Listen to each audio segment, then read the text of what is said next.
لبیک یا حسین لبیک یا حسین لبیک یا حسین لبیک یا حسین. بسم اللہ الرحمن الرحیم. السلام علی الحسین وعلی علی ابن الحسین وعلی اولاد الحسین وعلی اصحاب الحسین. ہم اپنے پروگرام میں ڈسکس کر رہے ہیں خواتین کربلا کا کردار. ایک اہم ترین کردار ہے اور ان کرداروں میں ایک بہت ہی اہم کردار، جب خواتین کی ہم بات کرتے ہیں تو اس میں ایک اہم ترین کردار ماں کا کردار ہوتا ہے. اور کربلا میں نظر آیا ہمیں ماں کا کردار. کربلا میں نظر آیا ہمیں ماں کا کردار. مامتا خود ہی کرتی تھی فرض کی راہیں ہموار. اپنی مائیں ہوں وفاداروں کی ماؤں پہ نثار. خود ہی کہتی تھی یہ دونوں جہانوں کے سردار. واسطہ بنت پیمبر کا یہ عزت دے دو، واسطہ بنت پیمبر کا یہ عزت دے دو، میرے بچے کو بھی مرنے کی اجازت دے دو. تو یہ ہے کردار خواتین کربلا کا. اور آپ یقین کیجئے وہ جو بات ہوتی ہے نا کہ ہم اکثر یہ بات کرتے ہیں کہ وہ مائیں بھی اور تھیں، وہ زمانے بھی اور تھے، لیکن ہم واقف ہیں آج کے اس دور میں ایسی ہی مائیں موجود ہیں. جتنے بھی شہدائے دین ہیں جو شہید ہوتے ہیں، چاہے وہ ملک کے لیے قربان ہوں، چاہے وہ دین کے لیے قربان ہوں. میں ایسی ماؤں سے پرسنلی ملی ہوں کہ وہ جو کہتی ہیں جناب مسلم بن اوسجا کی طرح کہ ہمارے 1000 بھی ہوں تو ہم تب بھی ایک ایک کر کے اپنے مولا کے اوپر قربان کریں گے. اور ایسی مائیں نظر آتی ہیں. کیا فرمائیں گی کردار ماں کا؟ دیکھیے، عورت فطرتاً ماں ہے. فطرت، دین فطرت جو ہے وہ اس میں عورت کا جو کردار ہے وہ ماں کا کردار بہت ہی اسٹرانگ کردار ہے. صحیح. اور ماں جو ہے اپنے اوپر ہر تکلیف سہ لیتی ہے. یہاں تک کہ اگر اس کے شکم میں بچہ ہے نا اور وہ اچانک سے گر بھی رہی ہے تو وہ کبھی سیدھی نہیں گرے گی، چاہے وہ کسی طرح سے بھی گرے، اپنی پسلیاں توڑوا لے گی، لیکن وہ بچے پہ آنچ نہیں آنے دیتی ہے. بہت اچھی بات ہے. اب وہی ماں جو اپنے بچوں کو اپنے پروں میں چھپا کے رکھتی ہے، لیکن جب ہم کربلا کے میدان میں دیکھتے ہیں تو وہ ماں اپنے ہاتھ سے اپنے بچوں کو تیار کر کے بھیج رہی ہے. ٹھیک. اور پھر کئی ماؤں کے یہ جملے کربلا کی تاریخ میں ملے ہیں کہ تم ابھی تک زندہ ہو، تم نے ابھی تک امام حسین پر سے اپنی جان کو فدا نہیں کیا. اور پھر اپنے آپ کو کوستی ہے کہ کہیں میری تربیت میں تو نہیں کوئی کمی رہ گئی، میری تربیت میں تو کمی نہیں آ گئی، کہیں میری قربانی قبول تو نہیں ہوئی. اب جناب زینب پہ جو ہم بات کر رہے تھے، ایک ماں تو ہے نا، بے شک وہ امام حسین کی ہمشیر ہیں، وہ جناب زینب ہیں، وہ عقیلہ بنی ہاشم ہیں. صحیح. سارا کچھ ہے، لیکن ایک ماں بھی ہے. بے شک بے شک. لیکن وہ ماں اتنی اسٹرانگ ہے کہ ایک شعر میں اس کو واضح کروں گی. بسم اللہ. کہ جب لاشیں آئے ہیں بیٹوں کے تو اس کا منظر ایک شاعر نے بیان کیا. انہوں نے کہا زینب پسر کی لاش سے یہ کہہ کے ہٹ گئیں، زینب پسر کی لاش سے یہ کہہ کے ہٹ گئیں، مامتا ٹکرا نہ جائے مقصد شبیر سے. سبحان اللہ. کیا کہنے. آپ نے وہ کہتے ہیں نا دریا کو کوزے میں بند کر دیا. مقصدیت. ہاں، مامتا ٹکرا نہ جائے مقصد شبیر سے. یعنی ہر ماں جو ہے وہ اپنی مامتا کو پس پشت ڈال رہی ہے اور مقصد شبیر کو اور دین اسلام کو آگے رکھ رہی ہے. یہ کربلا کی مقصد امامت کو. اب یہ کربلا کی مائیں ہمیں آج کے دور میں بھی درس دے رہی ہیں کہ آپ نے اپنی مامتا کو پیچھے رکھنا ہے، چاہے وہ آپ کے ملک کی حفاظت ہے، چاہے آپ کے دین کی حفاظت. اپنی اولاد کو تیار کرنا ہے اور مقصد دین پہ، مقصد حسین پر، اپنے ملک و قوم کے لیے، اپنی ملت کے لیے اپنے بچوں کی جانوں کے نذرانے پیش کرنے ہیں. بالکل. اب آپ دیکھیے جناب زینب کا کردار تو بہت ہی عالی مقام. عقیلہ بنی ہاشم، عالمہ غیر معلمہ. آپ کو بتائیے عالمہ غیر معلمہ سب سے پہلے کس نے کہا بیبی زینب کو؟ جناب بھی حضرت امام زین العابدین علیہ جی، السلام.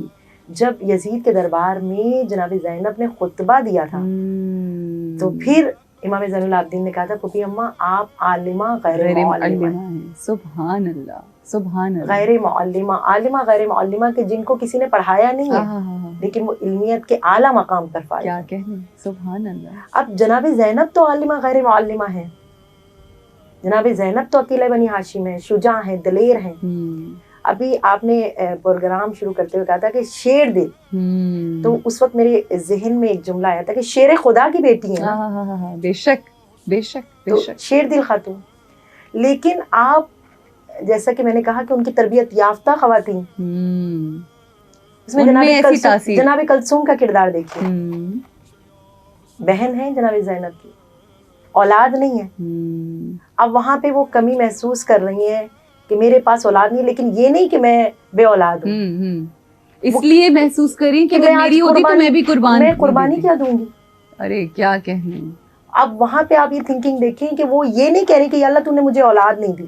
اچھا میں یہاں پر رک کے ایک چھوٹی سی بات ضرور جو ہمارے دیکھنے والے ہیں ان سے ضرور کہنا چاہوں گی کہ آئمہ معصومین اور ان سے منسلک، اس گھرانے سے منسلک جتنی بھی خواتین ہیں، چاہے وہ بی بی فاطمہ الزہرا سلام اللہ علیہا، وہ تو سیدۃ النساء العالمین، تمام دنیا و تمام جہانوں کی خواتین کی سردار ہیں. اس کے بعد جناب بی بی زینب عالیہ کا جو ایک کردار ہے، ہر چیز زندگی کا ہر کرب ام المصائب کی زندگی میں آپ کو نظر آتا ہے اور ہر چیز سے آپ ریلیٹ کر سکتے ہیں ان کی زندگی. اسی طرح سے جناب ام کلثوم جو ہیں، جن کی اولاد شادی ہے مگر اولاد نہیں ہے، یہ جو بے اولاد خواتین ہیں وہ ان کے لیے ظاہر ہے ایک نمونہ ہے، ایک مثال.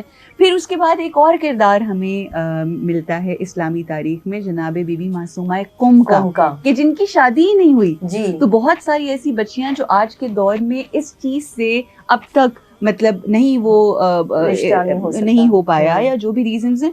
تو دیکھیں آپ کی کس طرح سے ہر کردار اور ہر انسان اور ہر اہل بیت کے گھرانے میں، معصومین کے گھرانے میں اللہ نے ہر کردار رکھا ہوا کہ تم ان کو دیکھو اور ان سے درس لو اور اپنی زندگیوں کو ان کے اس طرح سے گزارو. بالکل بالکل. اور جناب کلثوم کا آپ دیکھیں کہ یہاں پہ ایک اور رشتہ میں واضح کرنا چاہوں گی کہ جس کو اکثر جو رشتہ واضح کیا جاتا ہے نا، وہ جناب زینب اور امام حسین کے بہن اور بھائی کا رشتہ وہاں پہ واضح کیا جاتا ہے.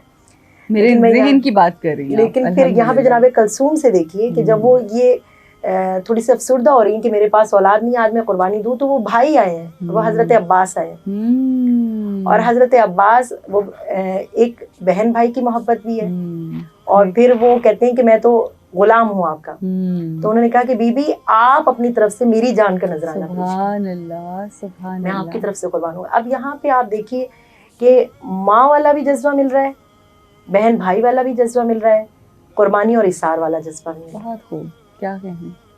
اور پھر اس کے بعد آپ خواتین میں دیکھیے تو جناب رباب کا کردار ہوتا ہے.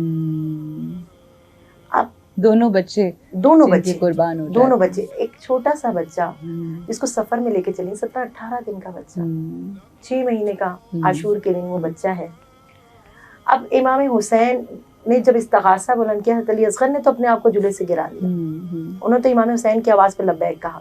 لیکن خواتین نے لبیک کیسے کہا کہ اسی ماں نے اپنے ہاتھوں میں اٹھایا، کرتا پہنایا، زلفوں کو سوارا، سبحان اللہ، اور سجا سوار کے جیسے ماں اپنے بچے کو کہیں جاتا ہے تو تیار کر کے بھیجتی، ایسے بڑا تیار کر کے. اور پھر ایک جملہ کہا کہ بیٹا میری قربانی سب سے چھوٹی ہے اور تو مجھے اپنی دادی کے آگے شرمندہ نہ کرنا. اور وہ سب سے بلند ہو گئی نا، باب الہوائج. جتنی چھوٹی قربانی تھی اتنی ہی بلند، اتنی بڑی عظیم قربانی. باب الہوائج، ابھی آپ نے لفظ بولا باب الہوائج، کیا کہنے. ایک کردار یہ ملتا ہے، پھر ایک کردار جناب لیلا کا ملتا ہے. صحیح. اب جناب علی اکبر کی والدہ، جب کسی کا بیٹا 17-18 سال کا ہوتا ہے تو ماں کی امیدیں اس سے بہت زیادہ وابستہ ہو جاتی ہیں، لیکن وہ ماں بھی اپنے جوان کو تیار کر کے بھیج رہی ہے. اب میں یہاں پہ جو مثالیں دے رہی ہوں سارے یہ کہیں گے یہ تو اہل بیت کے گھرانے کی مثالیں. اچھا اب ہم جو وہاں پر غیر سادات تھے ہم جی ان جی. کا بھی تذکرہ کریں گے، لیکن یہاں پر میں ایک نقطہ جو کہ بڑا اہم نقطہ ہے اس حوالے سے گفتگو کروں گی کہ آج کل بہت کلیشے اور بہت اس بارے میں بات کی جاتی ہے کہ ایک مرد کی 2 بیویاں اور ایک مرد کی 2 لائک وائفز ہوں، مگر یہاں پر ہم دیکھ رہے ہیں کہ حضرت امام حسین علیہ السلام کی ام لیلہ بھی ان کی بیگم ہے اور جناب بی بی ام رباب بھی ان کی بیگم ہے، اور دونوں وہاں پر موجود ہیں اور ان دونوں کا آپس میں اخلاق اور ان آپس میں جو محبت ہے، میں چاہوں گی تھوڑا سا ذرا اس پہ بھی درس دیجیے تاکہ ایک اگر کسی کا بیٹا ہے تو وہ دوسرے کو بھی ماں کہہ کے سلام کر رہے ہیں، اور جب وہ وقت رخصت کے لیے آ رہے ہیں، اگر حضرت علی اکبر وقت رخصت کے لیے آ رہے ہیں تو جیسے جناب لیلہ کو آ کے سلام کریں ویسے ہی جناب رباب کو آ کے سلام کریں. جس طرح سے جناب لیلہ رخصت کر رہی ہیں اس طرح سے جناب رباب رخصت کر رہی ہیں. ٹھیک وہ یہاں پہ ہمیں یہ ملتا ہے. ان کا آپس میں حسن سلوک دیکھیے کہ آج کل کے دور کی بات کی ہے کہ اگر آج کل کے دور میں کسی کی 2 بیویاں ہوں تو وہ اولاد کو دوسری سے بدزن کر دیتے. ٹرو. لیکن وہاں پہ آپ دیکھیے کہ کتنی عزت احترام کیسا ہے، مخلصی کیسی ہے کہ جیسا ایک ماں کا درجہ ہے ویسے ہی دوسری ماں کا بھی درجہ ہے. اللہ سبحانہ و تعالی ہمیں ان تمام جو کیریکٹرز ہیں ان کی جو اقدار ہیں ان کو سیکھنے کی توفیق عطا فرمائے. ہم جب کہتے ہیں نا کہ یہ اقتدار کی جنگ نہیں تھی، ہمارا ایمان ہے، ہمارا عقیدہ ہے، یہ اقدار کی جنگ تھی، تو وہ اقدار صرف بڑے ہیوج لیول کے اوپر نہیں بلکہ ہر لیول کے اوپر وہ اقدار، چاہے ایک بہن بھائی کا آپس میں جو رشتہ ہے اس حوالے سے، ماں بیٹی کا رشتہ ہے، بیٹی باپ کا رشتہ ہے، ایک ہی شخص کی 2 بیویوں کا آپس میں کردار ہے، اور اخلاقیات کے جو اقدار ہمیں ملتی ہیں ان سب کے اوپر میں سمجھتی ہوں بات کرنے کی ضرورت ہے. اسی لیے میں نے ذرا کہا کہ وقت کی مناسبت خواتین کے کردار کے حوالے سے گفتگو کر رہے ہیں تو ضرور اس پہ بات تھوڑی سی ہو جائے. جزاک اللہ. اچھا خانم مجھے یہ بتلائیے کہ سادات کے گھرانے کا تو ہم تذکرہ کرتے ہیں اور وہ با کمال با عظمت ہستیاں، مگر وہاں پر ہمیں وہب قلبی کی بھی تو ماں نظر آتی ہے، وہاں پر اس کی زوجہ بھی تو نظر آتی ہے. میں چاہوں گی اس حوالے سے بھی ضرور گفتگو کی جائے. آپ یہ دیکھیے کہ جب قافلے کو دیکھا تھا امام حسین کے اور پتہ چلا تھا کہ امام حسین کا قافلہ ہے تو جناب وہب قلبی کی والدہ نے سوال کیا تھا کون حسین. اچھا تو یہ راستے میں جوائن کیا تھا؟ تو کہا کون حسین؟ کہا مدینے کا رہنے والا. کہا وہی حسین جس کی ماں کا نام فاطمۃ الزہرا ہے سلام اللہ علیہ اللہم صلی اللہ. اور پھر وہاں سے انہوں نے امام حسین سے رابطہ کیا، بہت طویل واقعہ ہے، اور انہوں نے رابطہ کیا اور پھر جناب وہب قلبی کی والدہ ان کو بار بار تاکید کر رہی تھی کہ بیٹا دیکھو ہم نئے آئے ہیں، یہ نہ ہو کہ تم قربانی دینے میں کچھ دریغ کرو، تم پیچھے ہٹو، سب سے پہلے میری قربانی تیار ہے. سبحان اللہ سبحان اللہ. اور جب وہ جا رہے ہیں تو ان کی زوجہ کا کردار دیکھیے کہ زوجہ ان کو روک نہیں رہی ہیں کہ ابھی تو میں 9 بیافتہ ہوں، ابھی تو چند دن ہوئے. زوجہ کا کردار دیکھیے کہ وہ کہتی ہیں کہ بس آپ نے میری امام حسین سے سفارش کرنی ہے کہ وہ مجھے بھی بخشوا دیں. واہ واہ واہ واہ. میری بخشش کا سبب بھی امام حسین. کیا کہنے. اب دیکھیں یہ بھی فکر ہے نا، یہ بھی فکر ہے، یہ سوچ ہے. ابھی آئے مطلب امام حسین علیہ السلام کے پاس جا کے اگر دیکھا جائے بیکاز وہ دنیا کے لوگ تھے، وہ جا کے یہ کہہ دے کہ نہیں میرے میاں کو نہ بھیجیں، ابھی میری شادی ہوئی ہے. مگر آپ سوچ دیکھیں کہ وہ ڈیل کیا کر رہی ہیں، وہ مولا کے ساتھ ایک ڈیل کرنے والی تجارت ہے نا کہ میں اپنے میاں کو قربان کر رہی ہوں مگر پھر روزے جزا میری بھی بخشش کا سبب. اور پھر حضرت مسلم ابن اوسجہ جن کا ہم نے پہلے ذکر کیا، جب ان کی شہادت ہوئی اور آپ کو پتہ ہے کہ جنگ کا میدان تھا اور تیر بھالے ہر طرف سے آ رہے تھے، تو امام حسین جب ان کی لاش پہ پہنچے تو انہوں نے تھوڑی دیر کے بعد جب سر اٹھایا تو خیمے سے ایک چھوٹا سا بچہ نکل رہا تھا جس کی کمر پہ تلوار بندھی ہوئی تھی، اور وہ اتنا چھوٹا بچہ تھا کہ جب تلوار بندھی ہوئی تھی تو وہ تلوار زمین پہ خط کھینچ رہی تھی. اب وہ بچہ دوڑتا ہوا مقتل کی طرف جا رہا تھا تو امام حسین نے کہا روکو اس بچے کو. یہ کس کا بچہ تھا؟ یہ ابھی میں بتا رہی ہوں. تو وہ کہتے ہیں اس بچے کو روکو، ہر طرف سے تیر بھالے نیزے آ رہے ہیں، یہ بچہ کہیں شہید نہ ہو جائے، یہ کہاں جا رہے ہیں. تو اس بچے نے کہا کہ مولا میں آپ کی نصرت کے لیے صدقے قربان. مولا نے اس کو بلایا اور بلا کے کہا کہ بیٹا جب جنگ کے لیے جاتے ہیں تو ماں اور باپ کی اجازت کی ضرورت ہوتی ہے, آپ ابھی خیمے میں تشریف لے جائیں. تو اس بچے نے کیا جواب دیا؟ اس نے کہا کہ مولا اگر آپ ماں اور باپ کی اجازت کی بات کرتے ہیں تو میرا باپ وہ ہے جس کا لاشا آپ کے سامنے ہے. حضرت مسلم ابن اوسجہ کا فرزند. اور کہا کہ اگر آپ میری ماں کی اجازت کی بات کرتے ہیں تو میری ماں نے کمر پہ تلوار اپنے ہاتھ سے باندھ کے مجھے آپ کی نصرت کے لیے بھیجا. او مائی گاڈ, سبحان اللہ. اچھا, یہ جو ایک مطلب غیر معمولی صبر ہمیں نظر آتا ہے, اور جو وہ کہتے ہیں نا, اور ہم قرآن میں یہ آیت پڑھتے ہیں, سنتے ہیں, ان اللہ مع الصابرین, کہ اللہ صبر کرنے والوں کے ساتھ ہے. تو یہاں پر جو خواتین کا صبر ہے, ظاہر ہے جتنی قربانیاں ہوئی جو جن مرد حضرات نے, ان کا امتحان جو ہے وہ تو ختم ہو گیا نا عصر عاشور. جی ٹھیک ہے, سوائے جناب مطلب امام زین العابدین علیہ السلام کے, ظاہر ہے وہ ایک مختلف سلسلہ. مگر خواتین کا جو صبر ہے اور جو امتحان ہے, اس کا آغاز عصر عاشور شروع ہوتا ہے, اور اس کے بعد یہ سلسلہ جاری و ساری ہے. پھر کوفہ کا بازار, کوفہ کا دربار, شام کا بازار, شام کا دربار.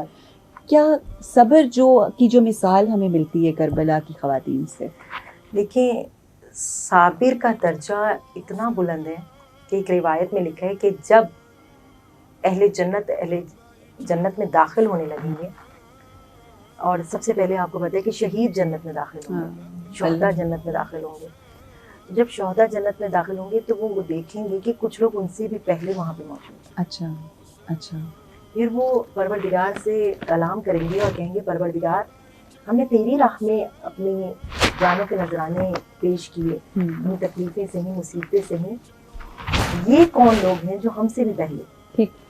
تو کہیں گے کہ یہ وہ لوگ ہیں جنہوں نے مصیبتوں پہ صبر کیا. تو پھر پروردگار سے وہ لوگ کہیں گے کہ ہم نے تو شہادت پائی, یہ ہم سے پہلے کیوں؟ تو پروردگار کی آواز آئے گی کہ تم شہید ہوئے, تمہیں ایک مرتبہ زخم لگا, تمہارے اوپر ایک مرتبہ خنجر چلا. یہ وہ تھے جو روز جیتے تھے, روز مرتے تھے, لیکن صبر کرتے. صبر کا دامن نہیں چھوڑا انہوں نے. کیا کہنا. اگر آپ اس کو کربلا میں دیکھیں, واہ واہ, تو جو خنجر سے شہید ہو گئے, جو تیر سے شہید ہو گئے, جو تلوار سے شہید ہو گئے, ان کا تو مرتبہ بہت بلند ہے. جو کربلا سے لے کے شام تک صبر کی منازل طے کرتی نہیں خواتین, ان کا درجہ کتنا بلند ہے. اور پھر وہ اتنی صابر تھیں کہ امام حسین مطمئن تھے. اور کیوں مطمئن؟ ایک شعر ذہن میں آ رہا ہے, بسم اللہ.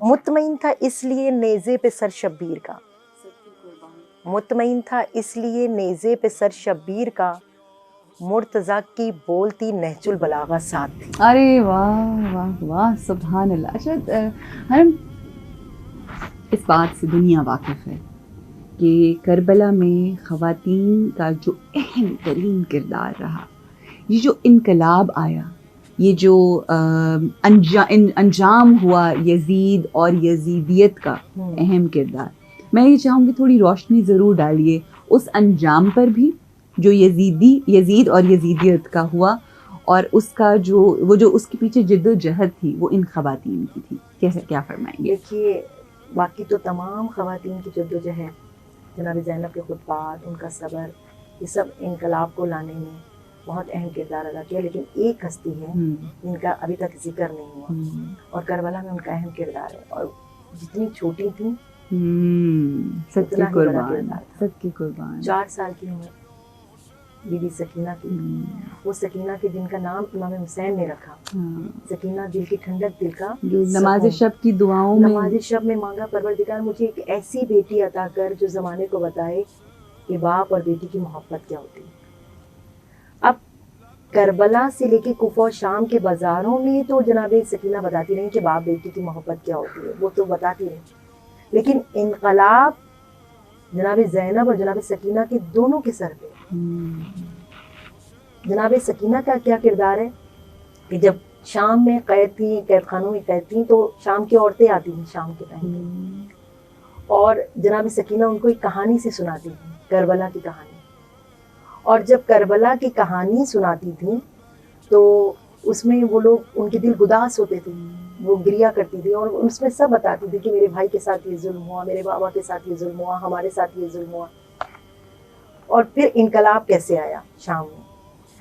جب جناب سکینہ کی شہادت ہوگی اور چند دن تک وہ خواتین آتی رہیں کہ وہ بچی کہاں ہے جو ہمیں روز کہانی سنایا کرتی تھی، جب وہ پوچھا گیا تو پتا چلا کہ ان کی شاد کا وہی بچی شہید ہوگی کہ جو ہمیں کربلا کی کہانی سناتی، کہا ہاں وہی بچی. تو اس وقت شام کی عورتیں اپنے گھروں میں غصے کی حالت میں گئیں اور چوڑیاں اتار کے مردوں کے آگے پھینک دیں کہ اب تو وہ بچی بھی نہیں رہی جو قید خانے میں گھٹ رہی تھی، اب بھی تم بیٹھ رہو گے. تو پھر وہاں سے ایک تو یہ مہم شروع چوڑیاں ہوئی. تم پہن دو. ہاں وہاں سے ایک مہم شروع ہوئی جو انقلاب لے کر آئی.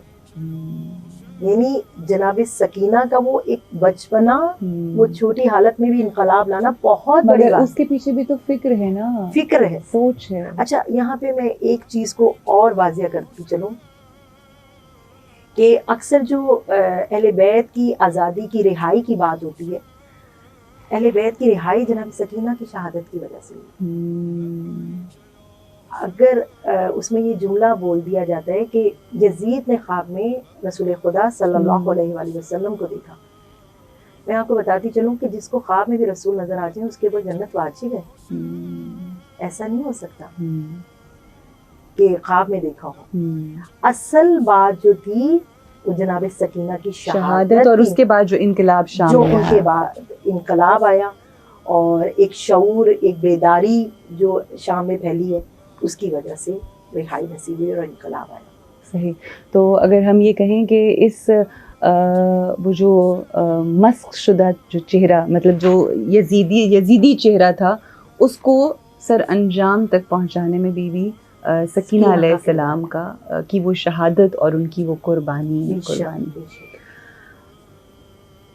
کربلا میں خواتین کا کردار کے حوالے سے ہم نے گفتگو کی، اور ظاہر ہے بہت سارے ڈفرینٹ اینگلز اور اسپیکٹس ہیں جن کو ہم اس طرح سے ظاہر ہے ٹائم کم ہونے کی وجہ سے واضح نہیں کر پاتے، نہیں کر سکے. بہت ساری ایسی گفتگو، بہت سارے اسپیکٹس اینگل رہ گئے. مگر آخر میں چاہوں گی کہ آج کی عورت کو کربلا کی خواتین کو اپنا رول ماڈل بناتے ہوئے کیا سبق لینا چاہیے اور کس طرح سے اپنی زندگی میں تبدیلی؟ سب سے پہلا سبق جو ہے کربلا کی خواتین کا وہ صبر اور استقامت. آج کل ہمارے میں صبر اور استقامت بالکل نہیں ہے. صبر استقامت بہت جلدی سے اپنی بات کو واضح کروں گی. اور دوسرا پیغام، آج کل کی جو آزادی مانگتی ہوئی عورت ہے اس کو کربلا کی خواتین سے ایک درس ملتا ہے کہ اگر ان کے سر پہ چادر نہیں ہے تو وہ بالوں سے بھی منہ چھپا رہی ہیں، بالوں سے بھی چہرہ چھپا رہی ہیں. اور اپنے حجاب کو وہ یہ نہیں کہہ رہی میرا علی اکبر واپس کر دو، وہ یہ نہیں کہہ رہی میرا علی اصغر واپس کر دو. وہ کہتی ہیں کہ ایک چادر. کربلا سے کوفہ، کوفہ سے شام تک اہل بیت کی خواتین نے جو ڈیمانڈ کی ہے، جو چیز مانگی وہ فقط ایک چادر. یہاں تک کہ پیاسی بھی ہیں. میں ایک جملہ کہتی ہوں کہ ہم کہتے ہیں ہائے کربلا کے پیاسے حسین، ہائے کربلا کے پیاسے عباس، ہائے کربلا کے پیاسے علی اصغر. لیکن کربلا میں جتنے شہید ہوئے ان کی پیاس عصر عاشور بجھ گئی. جو کربلا کی خواتین تھیں وہ کربلا سے کوفہ، کوفہ سے شام، دربار یزید، زندان شام، سب میں پیاسی تھی لیکن صبر اور استقامت نہیں چھوڑی. اور پھر دوسرا پیغام تربیت اولاد. اس کے اوپر میں بار بار جو ہے واضح بات کر رہی ہوں کہ تربیت اولاد عورت کی سب سے پہلی ذمہ داری، سب سے پہلی ذمہ داری اس کا گھر، اس کی اولاد، ان کی تربیت ہے، جو کربلا کی ماں نے سکھا. اللہ سبحانہ و تعالیٰ دیکھنے والی تمام ماؤں کو اس بات کی توفیق دے، اور اگر توفیق اللہ سبحانہ و تعالیٰ کی بارگاہ سے مل جائے تو آسانیاں ہی آسانیاں ہوتی ہیں. خانم بہت بہت شکریہ آپ کے وقت کا، جزاک اللہ. مولا آپ کی توفیقات خیر میں بھی اضافہ فرمائے، اور انشاءاللہ اس طرح یہ سلسلہ تبلیغ کا جاری و ساری رہے انشاءاللہ. آخر میں جو خانم نے کہہ دیا آئی تھنک وہ خوبصورت پیغام ہے. میں صرف یہاں پر ایک بات کہہ کے تو آپ لوگوں سے اجازت چاہوں گی، اور وہ یہ کہ جیسا کہ خانم نے کہا کہ جو کربلا میں موجود قافلہ تھا وہ پیاسا تھا، مگر جو خواتین خاص طور پہ جنہوں نے کوفہ اور شام اور ان بازاروں کا اور ان درباروں سے گزرتے ہوئے پھر مدینہ تک پہنچی، وہ بھی پیاسی تھی، مگر وہ پیاسی تھی اپنی چادر کی، وہ پیاسی تھی اپنے پردے کی.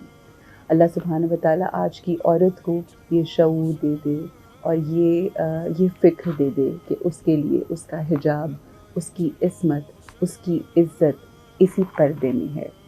اور جب وہ پردہ اپنے اوپر لے گی، میں اس پردے کو یہی سمجھتی ہوں کہ وہ یزید، وہ طاغوتی طاقتیں، وہ شیطانی عوامل کی جس کی وجہ سے ان باعصمت خواتین کے اوپر سے حجاب اور چادر اتاری گئی تھی. آج کی عورت کا پروٹیسٹ اور فکری آزادی یہ ہونی چاہیے کہ ہماری بیوی کے سر سے چادر اتاری گئی تھی، ہم پروٹیسٹ کریں گے آج کے دور کے طاغوت کے سامنے، ہم پروٹیسٹ کریں گے آج کے دور کے شیطانیت کے سامنے، یزیدیت کے سامنے، فرعونیت کے سامنے، کہ ہم ان چادروں کو اپنے سر پر رکھ کے یہ ہمارا انشاءاللہ پروٹیسٹ ہوگا. کیونکہ اللہ سبحانہ و تعالیٰ اسی چیز کو پسند کرتا ہے جو پردوں میں ہوتی ہے. اور یاد رکھیں کہ آج کی عورت یا کسی بھی دور کی عورت اس قدر اہم ہے، اپنے آپ کو سالیٹیئر کنسیڈر کیا کریں. اور یاد رکھیں کہ جتنی چیز نایاب ہوتی ہے اس کو اتنے پردوں میں رکھا جاتا ہے. جب ہم کسی جوہری کی دکان، کسی جیولر کے پاس جاتے ہیں نا، تو عام جو پرلز ہوتے ہیں، عام چیزیں جو ہوتی ہیں، عام نگ جو ہوتے ہیں، وہ سامنے ڈسپلے ہوتے ہیں. ہم جب کہتے ہیں کہ ہمیں سالیٹیئر دکھائیے تو اپنے اندر کی تجوری سے نکال کر لے کر آتے ہیں. وہ ایک ایسے کالے کپڑے میں جو لپٹا ہوا وہ سالیٹیئر ہے، اس کو کھول کے کتنی تہوں میں سے نکال کے پھر دکھاتے ہیں. اپنے آپ کو وہ سالیٹیئر بنائیے. Let's become a solitaire. Let's make this حجاب آر کراؤن انشاءاللہ.